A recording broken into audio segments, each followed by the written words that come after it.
Thanks, మీరైనా తీసుకొచ్చారు. పర్లేదు. మంచు పడుతుంది, లోపలికి వచ్చేయండి. Weather is very bad this place. Good people die, but death can't kill their names. As long as we live, they live too. They are now part of us, as we remember them. Thank you.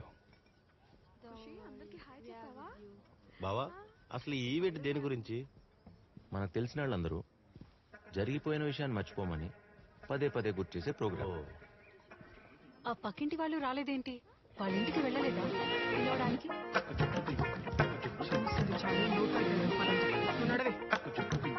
10 days బ్యాకే వెళ్ళాడు. ఎందుకు? అది దీని గురించి కాదు, అది వేరే event. పెళ్లి. వాళ్ళ ఇంట్లో వాళ్ళ కూతురు పెళ్లి పెట్టుకున్నారు, రాకూడదంట. వాళ్ళ ఇంట్లో పెళ్ళని మీకెలా తెలుసు? మీకు బాగా ఆకలేస్తున్నట్టుంది, పదని తిందాం.